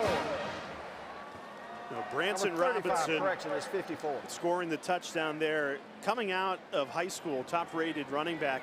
Also a competitive weightlifter. He deadlifted 720 pounds. And you saw all that size and physicality and strength on that run, Rocky. Well, if you're a running back, there's going to be times where there's going to be unblocked guys. You got to break tackle. There's one, there's two, there's three, all the way in the end zone. Incredible balance.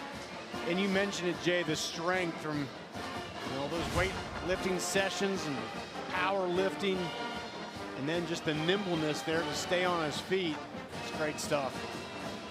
I couldn't be more impressed. I think you'd be hard up to find a better, more complete running back room in the country than they have right here at Georgia.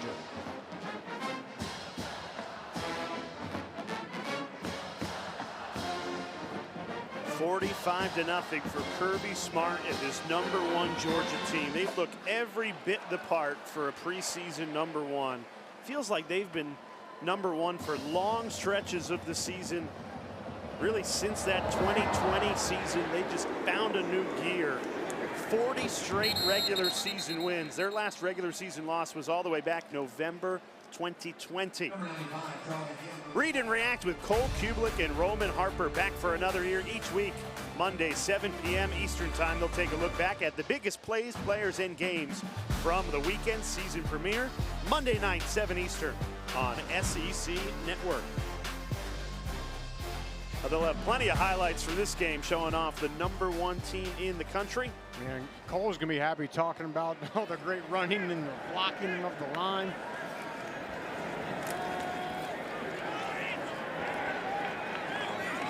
You could argue, and the defense gets a lot of love, and deservingly so. They've only allowed 3 points all season.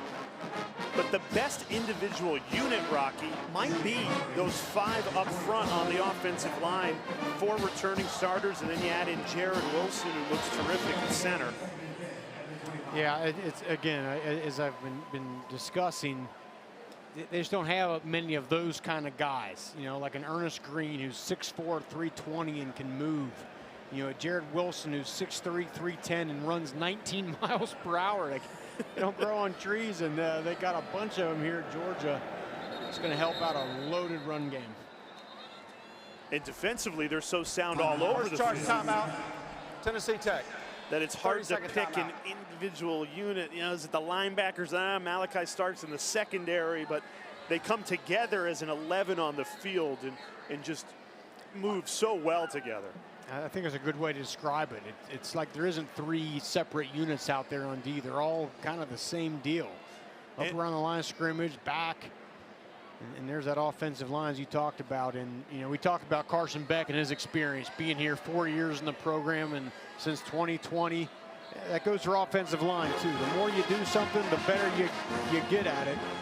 And that's an incredible amount of starts. And it goes to the point of iron sharpening iron, that Monday through Friday, these guys are going at it against each other every single day in practice. You hear the stories about how competitive these Georgia practices are when you've got 5 stars all over the field on defense and offense. And going against each other every single day just makes you that much better on Saturday.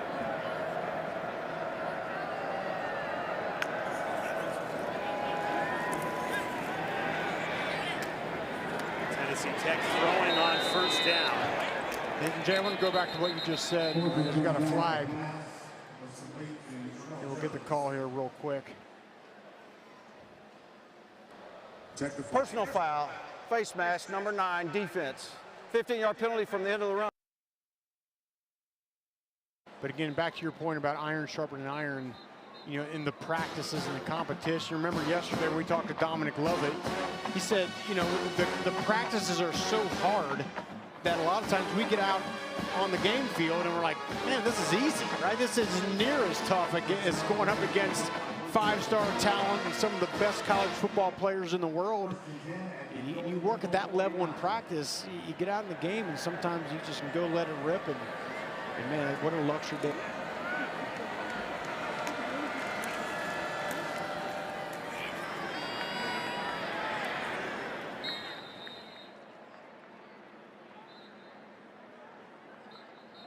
Connie on the carry.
Snap. So many different packages on a 3rd and 2.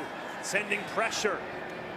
Flipped for the first down. Jordan Potts. Good composure to find Cumbie and keep the drive alive. A rare pass out of Tennessee Tech. Haven't seen hardly any of these today.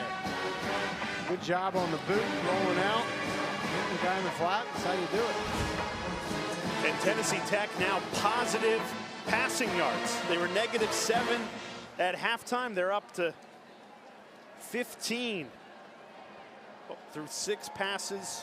4 have been completed.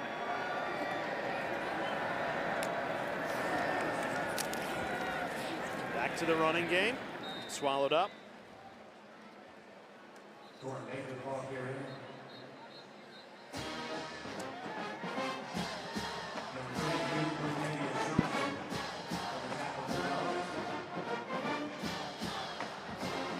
KJ Bolden, freshman, still out there getting some reps. They're very high on him in the secondary. You can see why. He had a big tackle early in this game, coming off the edge. Kirby Smart telling us that Bolden might even be farther along than Malachi Starks was when he was a true freshman, and you see what Starks has turned into. And another positive play through the passing game. A couple of flags down as well. Jay Parker the catch for Tennessee Tech. Gain of 25. Biggest play of the day for the Golden Eagles, if it stands.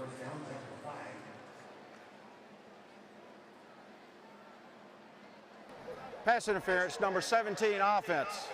15-yard penalty from the previous spot. Replay 2nd down.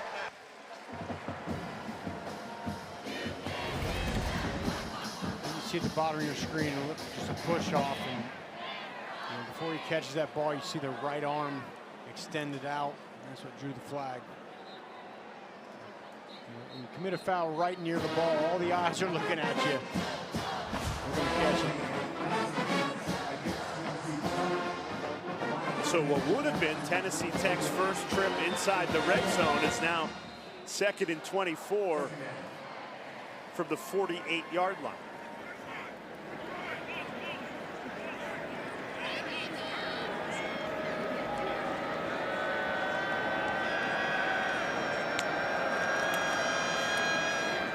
Potts slings it. DJ Lincoln's the reception, and immediately met by an army of red uniforms. The pursuit of the football, they get there so quickly, Rocky. And that's your typical RPO right there. He decides to pull that ball. They're block and run all the way, but if that outside defender collapses on the run, you hit the slant behind him.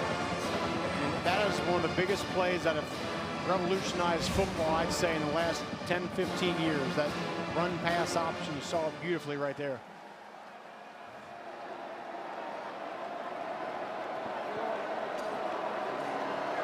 Third and 12. Handed off to Baker. No room to run there. Ellis Robinson, 5-star, #1 rated ESPN 300 player of this latest recruiting class, in on that tackle. Getting some playing time here with his Bulldogs up 45-0.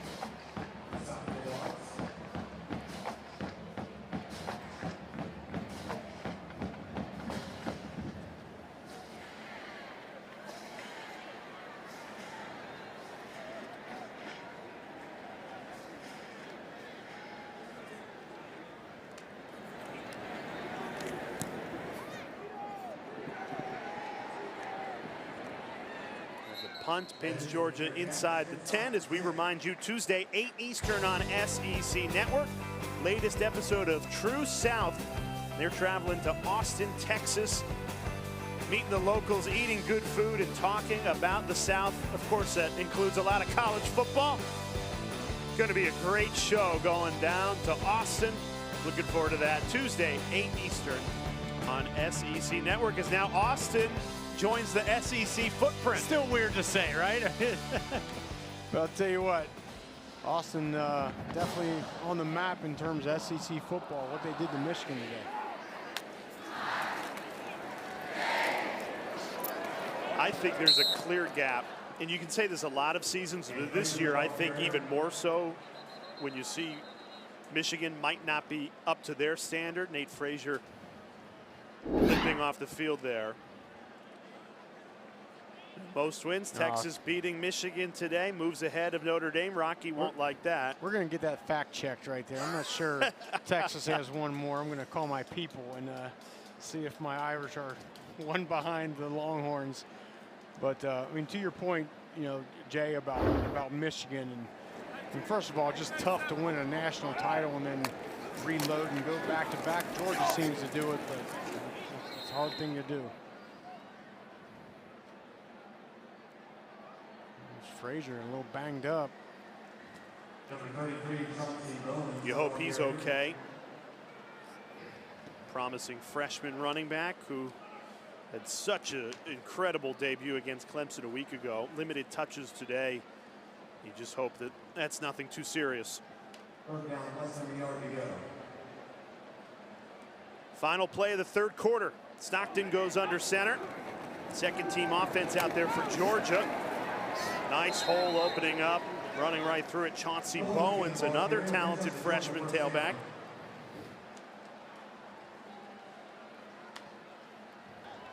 End of the third quarter. We head to the fourth quarter in Athens. Awesome atmosphere. First home game of the season between the hedges. And it's been all dogs, 45-0. I'll leave that one to you to figure out, but that'd be a hell of a story if they met actually in the stadium. Between the hedges, you'd have to pull a Melanie and John Cooksey and bring your wedding dress and take pictures in your section. They got a long way to go if they want to beat those guys, though. Yeah. The fandom is unrivaled, you know, all across the SEC, but especially here in Georgia. It's funny how many couples, I mean, it's a big part of their marriage, Georgia football. Yeah. I was talking to Jim and Brenda Kirk. They're celebrating a 40th wedding anniversary today. I mean, it's all about Georgia football. Football brings people together, right? I mean, Yeah. what better? Nothing like it. We just showed a bunch of students in the student section. Get off your phones. You might meet your wife. Flag down here. Also, we should mention both coaches came together at the end of the third quarter. 10-minute fourth quarter instead of 15. Holding number 70, offense. Half the distance to the goal. Replay second down.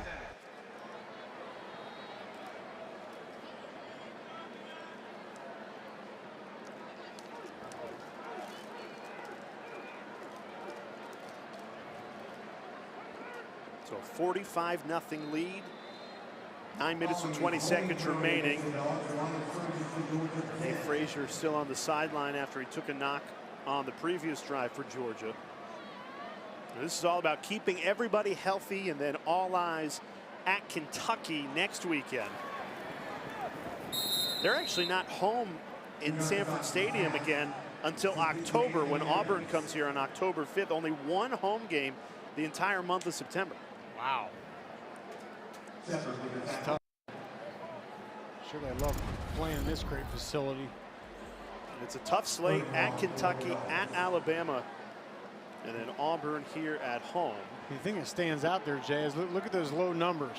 Number 4, Alabama. Number 3, number 6.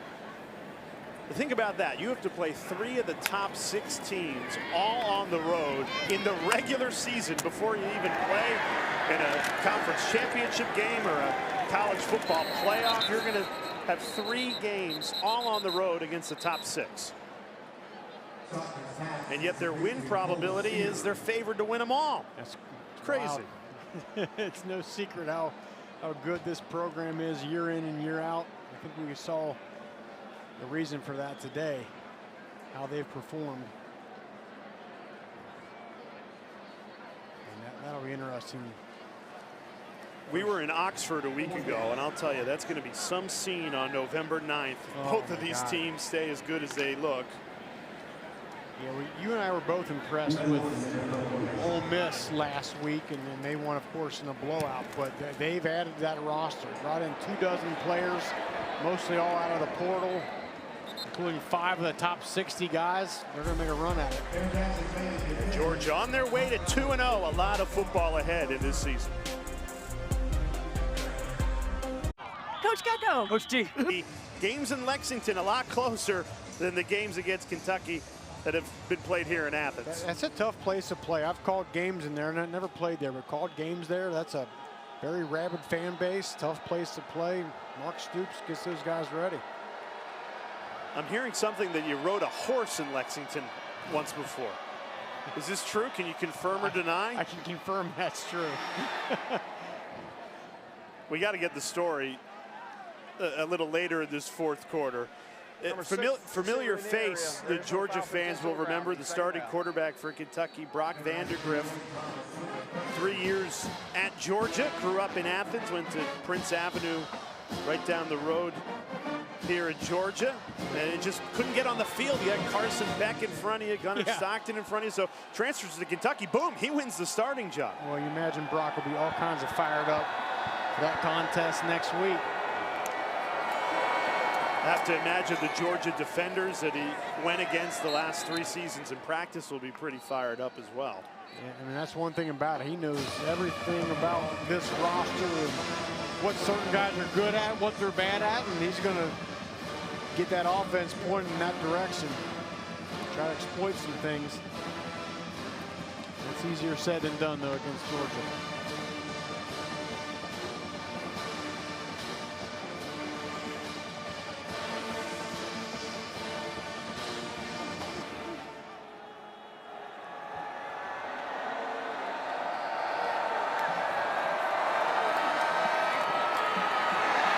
Georgia gets into the backfield again.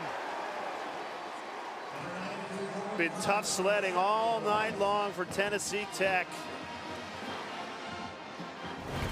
Jordan Thomas with his first career sack. You can see why Tennessee Tech has elected not to pass much today, because it's just hard for that offensive line to hold up against those big boys up front. Jordan Thomas, freshman, 6'5", 350. Look at those guys all fired up for young Jordan Thomas. Yeah, the pride of Don Bosco Prep in Hackensack, New Jersey. They send him down south. True freshman getting on the field, making a big play, and now the Golden Eagles punting out of their own end zone. Line drive. Bounces to the 50-yard line. That's where Georgia will take over. Under 6 minutes left in this one. Belted deservingly so. I love that picture of Claude and Uga. And that is so special because, you know, Jay, those sports information directors, that is not an easy job. They do a lot for this university on a daily basis. Don't get near enough credit. And for Georgia to honor him with his name on a part of the press box is absolutely extraordinary. I think it's very, very fitting. Started in 1979. He might be the only guy in the stadium that's attended more games than John Cooksey, our random fandom, who's attended 428 straight Georgia games. Well-deserved honor by Georgia to recognize all those years of service. Talk about retiring on a high, too. You get those 2 national championships and then get to say sayonara. That's the way to go out on top. After the runner was out of bounds, personal foul, late hit, number 16, defense. 15 yards from the end of the run, first down. How many more you think, well, Kirby Smart's the head coach of Georgia? Rocky, I'm putting you on the spot, but as long as he's here, I think he's always going to be in that top 3 every single year of a program, a guy that can win it. I mean, he's been there, he's done it. You know, he has the pedigree at Alabama, and of course the standard he set here. I mean, they're always going to be in it. And I think what's great news for Georgia fans is the playoff expanding really suits Georgia, because you take a look at the last 7 years, Kirby Smart's team has finished in the top 7 of every final AP poll each of the last 7 years. So for the last 7 years, they'd be in the playoff every year, whereas last year they were left out. Correct. And then combined with what I was saying earlier about their depth and having a deep team, you know, deep teams, you know, they can go longer and play more games because they can sustain injuries.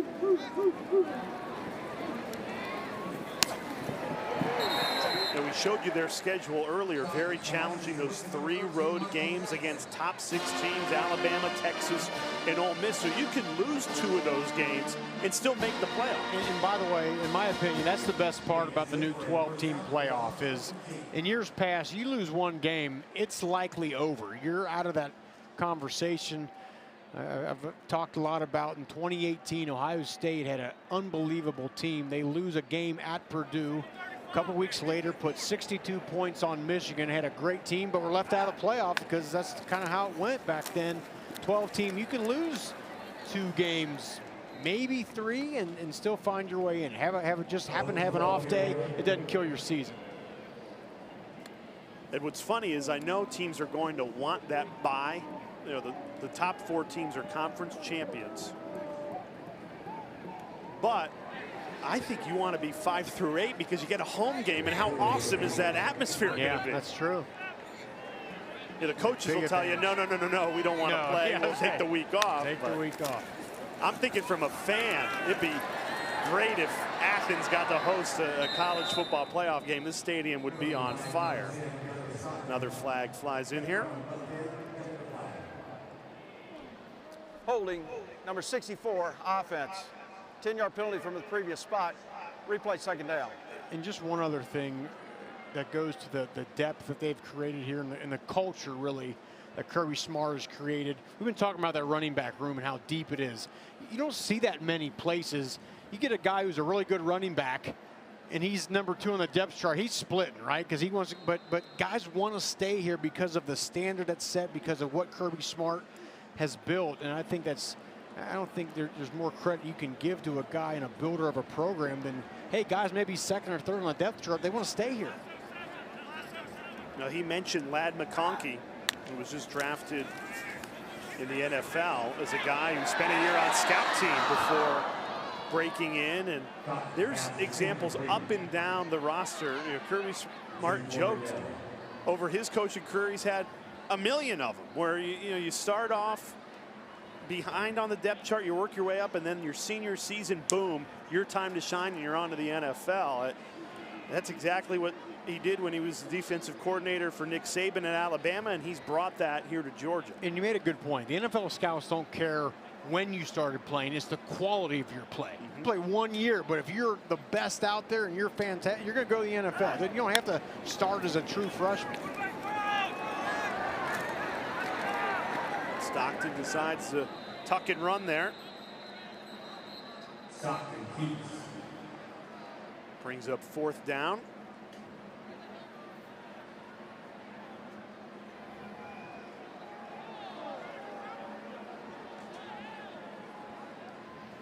Gives an opportunity for Peyton Woodring to kick a field goal here. Hasn't had much opportunity. They've been scoring too many touchdowns. Good problem to have. Yeah, before the field goal attempt, a Tennessee Tech player injured, so we'll step aside. Coach Gecko. Coach G. Laura, Dan, I didn't realize the media would be here. Playoff begins December 20th on ESPN. New era of college football, and Georgia is going to be a part of it. They are in a golden era. I mean, there's no guarantee that you make that 12-team playoff, but if they play like they have to start this season, a convincing win against Clemson, taking care of business here against Tennessee Tech, there's just no doubt, in my mind at least, that they're going to be a top 12 team. Yeah, I think they're certainly, not just in the mix, but in the top of the mix.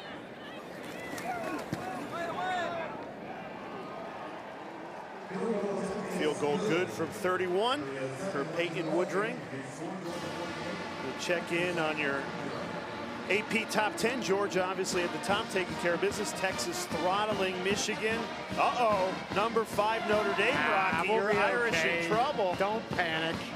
We'll be all right. Northern Illinois is a tough team. By the way, what he knows about that top 10. All SEC, Big Ten, and Notre Dame. Top 2 conferences in college football. No question.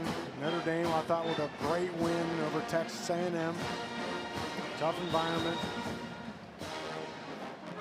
I think the college football playoff is going to follow that suit. I think you're going to have, obviously, your 5 conference champions that get included, but when it comes to the 7 at large, if you will, I think it's going to be heavy SEC and a few Big Ten teams as well. And that's kind of the debate is could there be 5 SEC teams or 4 or 5 Big Ten teams in that thing come close of the year?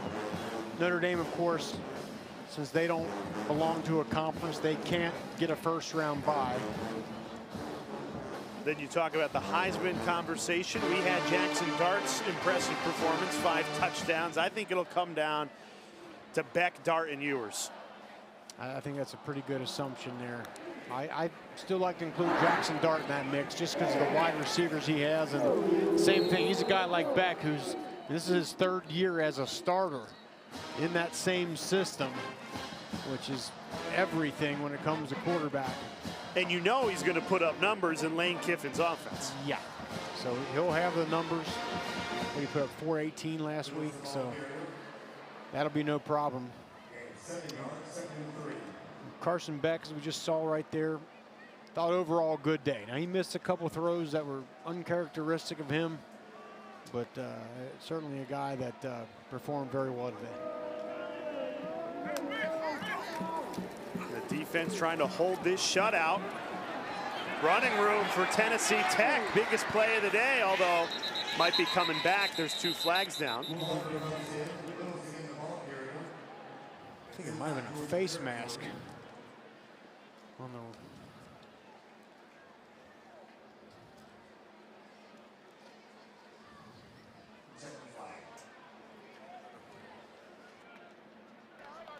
Personal foul, face mask, defense. 15-yard penalty added to the end of the run. First down. All right, so the shutout in question. Number 9. Foul zone number 9. Nice job.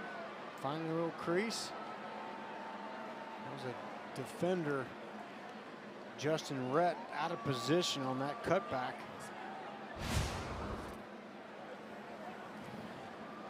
Georgia trying to hold what would be their 8th shutout under Kirby Smart, which is the most in all of college football since 2016. A tough test here, because you know Tennessee Tech would kick the field goal to give them something. Yeah. Hey, we scored against the #1 defense in the country. This is going to wind down to the 2-minute timeout. This is the 2-minute timeout. Glenn Schumann's defense trying to hold the shutout, up 48-0. Let's go to our next segment, Fairest Calls, inspired by Geico's Fair and Fast 24/7. So Kirby Smart, elite head coach, always finds ways to challenge his team. This is the game within the game. Forget that it's 48-0. You got to hold the shutout, which would be the 8th shutout since 2016, the most in FBS. Well, I can tell you, Jay, as a former defender, there is nothing that excites that defensive room like throwing up a goose egg on the board. So this is something they want to fight, scratch, and claw to try to get here. But very similar at the end of the first half when the offense went out onto the field. It was 24-0, but in the final 45 seconds, Kirby wanted to see his offense execute, and they didn't. Incomplete pass. They went in 24-0 lead, but it's the points in the game where you can get a live challenge that you simulate every day in practice. There's an injured Georgia defensive lineman. Yeah, I mean, game experience is everything. You can only do so many things in practice. When it's live, that's when you get the best work. So it's good to get some of these guys some extra work as this game comes to a close here. That's Nazir Johnson, the freshman from Dublin, Georgia. 6'6", 340 nose tackle. And a lot of these freshmen that you've seen come into the game in this third and fourth quarter, they're playing in a Bulldogs uniform for the first time ever. And you know how fired up they are to prove that they belong amongst a very talented room. And that's the other thing about the transfer portal, Jay, is you got to show you belong. You got to show you can play, because you know the day and age of, all right, well, we're just kind of see how guys develop. If you don't play, you don't develop well, they'll find somebody, they'll bring in 5 new guys into your room. And so you have to play, you have to play well, or else they're going to find somebody in that portal and bring them in, and that's all she wrote. See on the left side of your screen, getting double teamed, and not sure what happened there.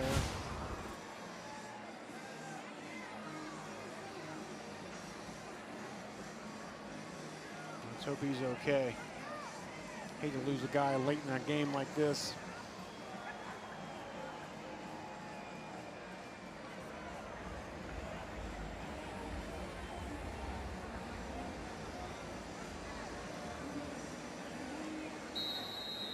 Tennessee Tech trying to leave Athens with something on the scoreboard.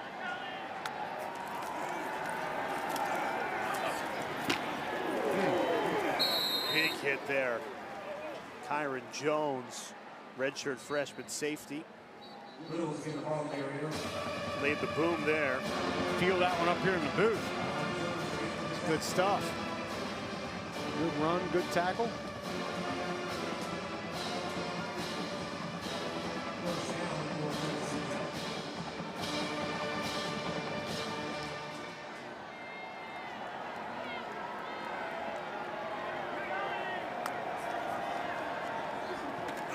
Back to Aiden Littles. He's taken down in the backfield. Loss of 2. That's what Georgia needs if they want to secure the shutout. Some negative yardage plays. Tackles for loss. Great job by Cole. That's their 10th TFL of the day. Wow. Cole, the freshman from Salem, Virginia, his first tackle in a Bulldogs uniform. Another 5-star linebacker coming in.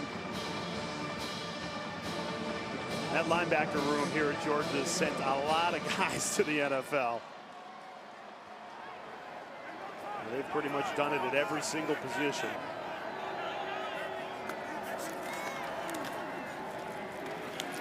Back to Littles and another big hit. It's Kyron Jones again. It's like we could have him mic'd up or something. Yeah, really. Kyron Jones flying out of that secondary. Nothing a defensive coach likes more when those guys in the secondary, corners, safeties come flying up. 20 seconds left. Are they just going to run this down and kick a field goal? That would be my guess. Yeah, I think that's what Bobby Wilder is going to do here.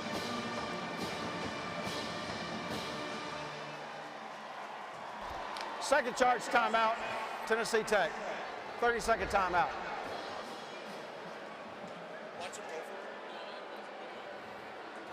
This is Hayden Olson, the senior kicker. He's a Georgia native. Oh, wow, that's cool.